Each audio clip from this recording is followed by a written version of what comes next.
हो गया? ओके करते बस, फोटो कैसी आ रही है? सही यार। हम्म? चालू रिकॉर्डिंग है, चालू। बोलो।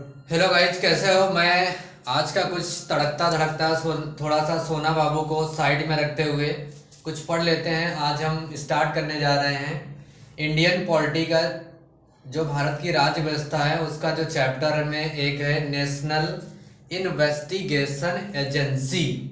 ये है, देखो चैप्टर यहाँ पे नाम लिख रहे हैं, नेशनल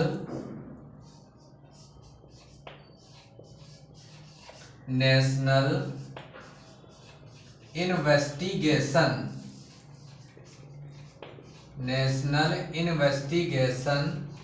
एजेंसी। ठीक है, ध्यान से समझना कि नेशनल इन्वेस्टिगेशन एजेंसी की भारत में क्यों इसकी जरूरत पड़ी। देखो, हर चीज के पीछे कोई ना कोई रीजन होता है, बिना रीजन के आप कुछ हो ही नहीं सकता है। जैसे प्यार करते हो एक लड़की से और इसके बाद लड़की का फ़ोन बिजी बताने लगता है या किसी कारणवश कुछ होने लगता है, तो आपको मतलब पहले से इंडिकेट हो जाता है कि नहीं नहीं, हमें लगता है कि इसका मतलब साथ में इसका अफेयर किसी दूसरे के साथ में है। तो फिर आप लोग अपना उसके अलग से आप भी रीजन अपना चालू कर देते हो कि नहीं नहीं, इसके पीछे ना पड़ा जाए, हम किसी दूसरे के पीछे जाएं जो हमारी मोहब्बत को और हमारी इज्जत को अच्छे से सम्मान दे, रिस्पेक्ट करे, उसके पास जाना चाहिए। सेम वैसे भी इसमें भी होता है कि जो नेशनल इन्वेस्टिगेशन एजेंसी होती है, इसकी शुरुआत भारत में क्यों हुई? सन 2008 के पहले कहीं नहीं थी। आपको अगर भारत के संविधान उठा के देख लो, जितनी भी बुक्स हैं, जैसे भी कोई भी बुक्स निकाल के देखोगे उसमें आपको कहीं भी एनआईए नहीं मिलेगा। लेकिन जैसे ही सन 2008 आया, उसके बाद सन 2009 में आप देखोगे बुक्स में आपको एनआईए मिल जाएगा। तो आपको सबसे पहले हम ये बताना चाहेंगे कि एनआईए की भारत में क्या ज़रूरत हुई। तो इसकी ज़रूरत यह हुई कि सबसे पहले बम्बई में एक आक्रमण हुआ था 26/11। मार्कर नहीं चल रहा यार, 26/11 देखो, कहीं पे मार्कर है दूसरा वाला। 26/11 बाहर देखो जाके, इधर कहीं है शायद या उधर रखा है।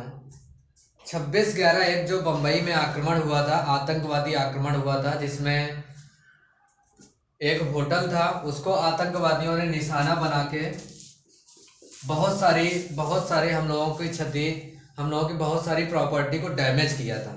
ठीक है, और ये आक्रमण जो था वो बहुत मतलब अभी भी प्रचलन में, अभी भी 26/11 जो आता है तो इसको हम लोग सेलिब्रेट करते हैं, मनाते हैं कि नहीं आज के दिन हमारा 26/11 हुआ था। ठीक है, तो 26/11 जो आक्रमण हुआ था, उसी के रीजन की वजह से ये हमारी नेशनल इन्वेस्टिगेशन एजेंसी का यहाँ पे निर्माण हुआ। इसका काम होता है, इसका मेन काम होता है कि जैसे भारत में कोई आतंकवादी आक्रमण होता है, आतंकवादी आक्रमण करते हैं, या जैसे दूसरा पॉइंट ये है कि जैसे भारत में कहीं भी जाली नोट पकड़े जाते हैं। ठीक है, जाली नोट पकड़े जाते हैं, या आतंकवादी किसी घनी बस्ती में या किसी इलाके में जाके वहाँ पे लोगों के साथ बहुत गलत बिहेव करते हैं, मारते हैं, पीटते हैं, तो एनआईए का काम मेन होता है कि ये उसको टैकल करती है, ये पूरा अपने अंडर में ले लेती है, फिर उसको ये जवाब देती है। ठीक है, तीसरी बात हम आपको यह बताना चाहेंगे, जो हमारा एनआईए होता है तो इसका काम तो हमने दो चीज़ें तो आपको बता ही दिया। इसका तीसरा काम होता है कि जैसे तीसरा काम यह होता है कि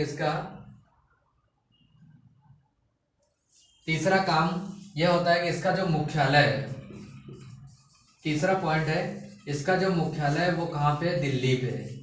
इसका जो मेन हेडक्वार्टर है वो कहाँ पे? आपको दिल्ली में देखना पड़ेगा। और सारे इसके छोटे छोटे कार्यालय हैं, जैसे आप गुवाहाटी चले जाएंगे, कोची चले जाएंगे, भारत के विभिन्न स्टेट में जाएंगे तो वहाँ पे इसके कार्यालय मिलेंगे। लेकिन इसका जो मेन हेडक्वार्टर है वो आपको कहाँ पे मिलेगा? दिल्ली पे मिलेगा, जो भारत की राजधानी है। ठीक है, तो आप समझ सकते हो जो एनआईए की स्थापना हुई, तो इसकी स्थापना हुई थी 2009 पे हुई थी। सन 2009 पे इसकी स्थापना हुई थी, और 2008 में हम लोगों का आक्रमण हुआ था 26/11। उसी के कारण से हमें 2009 में इसकी ज़रूरत पड़ी। सेंट्रल गवर्नमेंट ने इसकी स्थापना की, और फिर इसका ये काम होता है, इसका मुख्यालय दिल्ली पे होता है। और आज हम आप लोगों को जो एनआईए होता है, इसको मैंने शॉर्ट फॉर्म में बताया है, तो इसको थोड़ा सा अगर एक बार देख लोगे तो मुझे नहीं पड़ता, मुझे ज़रूरत है मुझे ये ज़रूरत, आपको ये ज़रूरत नहीं पड़ेगी कि नहीं आपको फिर से बुक उठाना पड़ेगा। Thank you so much.